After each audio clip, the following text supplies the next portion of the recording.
Right, here's my Liverpool team. This is my team that I play for the foreseeable. I believe this team's better than Arne Slot's. I believe this team beats Arne Slot's team. I do believe that. We've lost 4 games in a row. So you probably sat there going, well, who's this guy? He thinks his team's better than Arne Slot's team. What?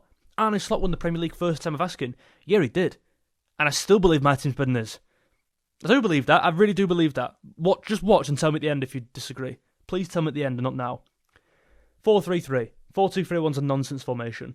How many more games do we need to lose on the bounce in a 4-2-3-1 for something to change? How many more times do we have to get dicked week on week for something to change?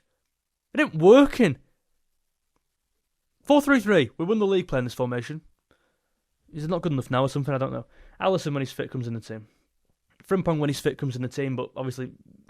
Okay, I'll do for now. Like, right now, tomorrow is what I play. Remember Dashfully, but Allison plays when he's fit, obviously. By miles as well. Bradley. Canate. I mean, centre-backs I'm not even bothered even wasting my breath on because they've been really poor recently. They need to sort it out. Van Dijk's a world-class centre-back. He's not playing like it right now. I believe they're both the characters to turn it round. I believe they've both proven it before multiple times. As a title-winning back two there, of course they're going to turn it round, but right now it's a bit sticky, so I'd keep them 2 in there. I wouldn't bring Gomez in for now. I'd just trust them to sort it out between them because they've done it before. I would start Andy Robertson. I do believe that. Kirkers has been really poor. I said yesterday that 2 weeks ago or something, that Kirkers was actually, for me, a bit below a lot of other people's estimation of Kirkers. I'm rating him a bit below other people this year. I think people might be starting to agree. I don't know. I think because he's a new signing, people are kind of protective over him. And whilst, yeah, I entirely get that. It's a new lad who's coming to a new team, young as well, you know what I mean? But, and by the way, it's absolutely not me writing him off at all. I just believe right now, at this moment in time, Robertson's been better for us and he comes in. I do believe that, and that's fine. That's a fine thing to say. Do I think Kirkers could go on to be the best left-back in the Premier League? I do think that, yeah. I think he's got all the attributes and he's shown it at Bournemouth, but right now he's not the answer. He's making too many mistakes. 4. Back 4, please. None of this back 3 shit where player comes in and inverts and it's like, what are we doing? What are you trying to do there? Back 4. Gravenberch comes in. Holding midfield player.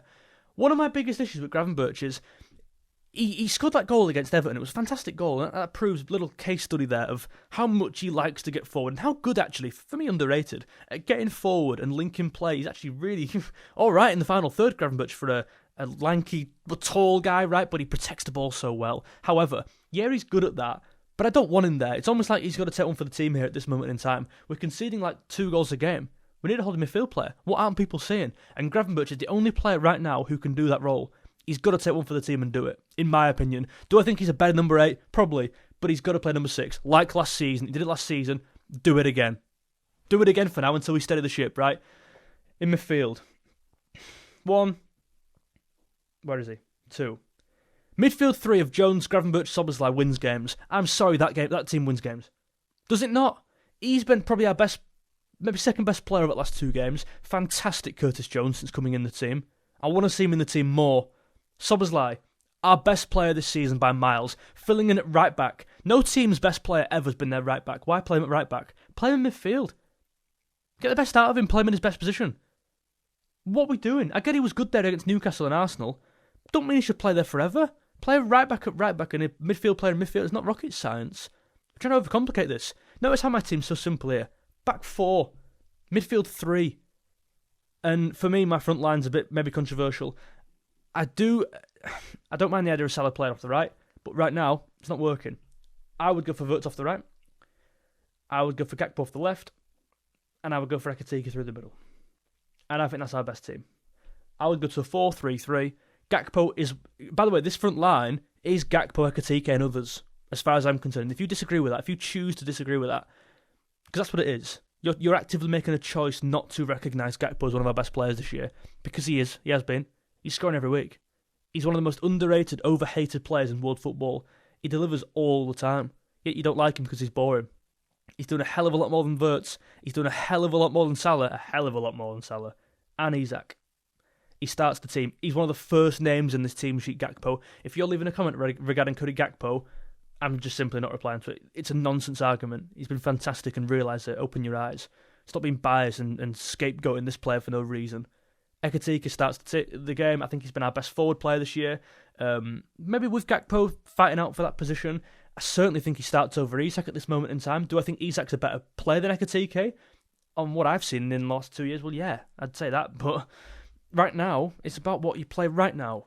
Maybe if we played our best game, for example, maybe Isak comes in here, and maybe Wirtz could do a job off the left, maybe Kirk has come into left back, but that's our best team I'm talking about right now. And this team works right now. Wirtz off the right's the obvious, like, wow, you play him off the right.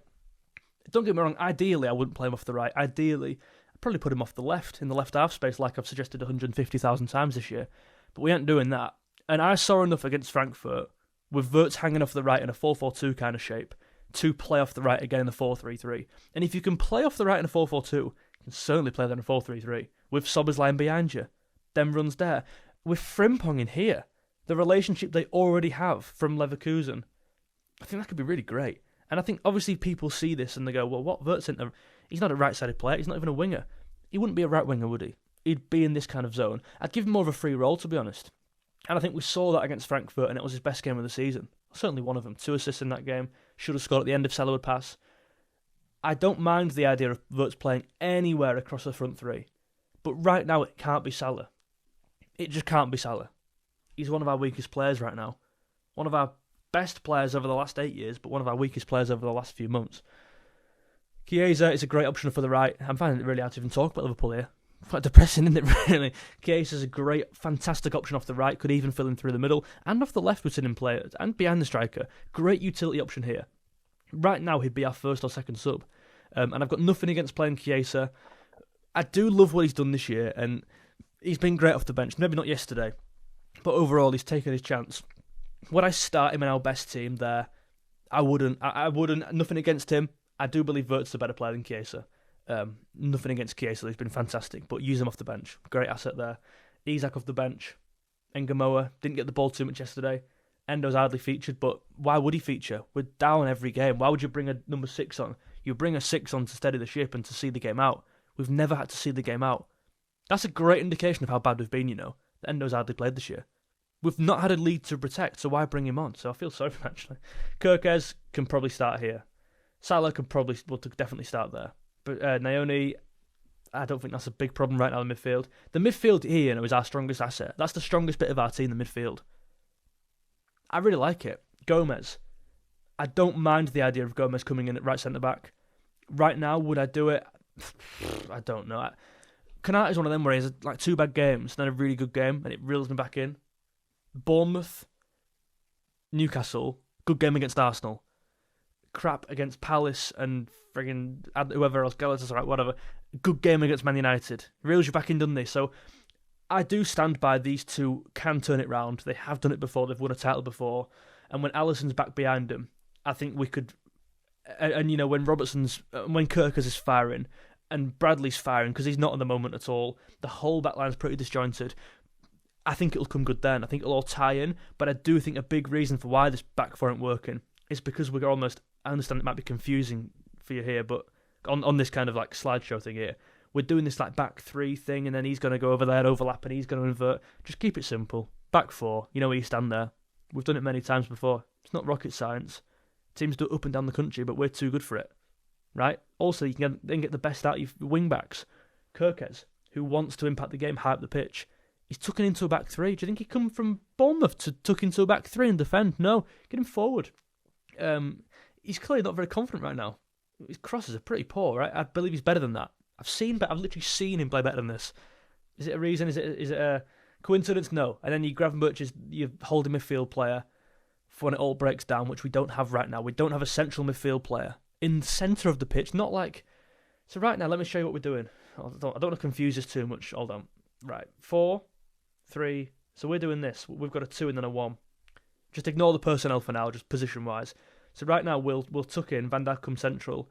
Left back will tuck in. We've stopped doing this, to be fair, recently, which is good. And then we'll kind of have this kind of 3-2-5 shape. But the problem with this is when it all breaks down, there's no one in the middle here. So then Van Dijk steps up, and then your full-backs are isolated. Or your just makeshift centre-backs are isolated, then come central. They then get the ball in these areas. Look at that Crystal Palace goal. Template goal for that. Template. Munoz scores there. Christensen against Frankfurt. We won 5-1. Their only goal of the game was literally from this problem. It's not a coincidence. Go to a back four. Much more balance in there. Jones has been fantastic. Gravenberch is ace.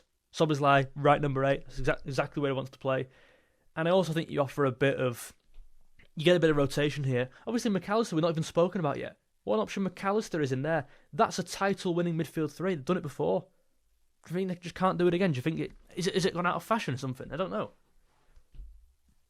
I don't know what more to say. I believe this is our best team, and I believe we aren't playing it, and I wonder how many more losses we need to take on the bounce for something to change. I believe this isn't the only problem. Obviously, a lot of players are going through a turbulent time. A lot of bad performances back-to-back. Defence ain't secure. Corners. I've just posted a video regarding corners and crosses, how kind of average we are. Average to poor for a good team, quote-unquote good team, at defending crosses. That has to be solved. Simple things. Second balls in midfield. First contact from crosses. Defending transition in wide areas. They're all issues that have to come together to then start branching out and start playing some nice football. Patterns of play in the final third. You don't get any of that without solving your basics and getting your basics right. And that's why I play Curtis Jones, because I think he gets the fundamentals right better and more often than anyone else in the team. And Szoboszlai also. There's my team. Let me know your thoughts down below. Please do leave a like on the video. Hype the video as well. People asking how to do that. One guy did ask last video. One singular guy. Go down. Like button, dislike button, don't press that. That's never good. Subscribe. I think there's a share button. Then there's a hype button. You can hype the video. I think they're rolling it out to some people, so some might not have it. But if you do have it, please do feel free to leave a hype on the video. That really goes far in pushing the video out. If you agree with my team, let me know your thoughts, and I'll see you in the next one. Bye-bye.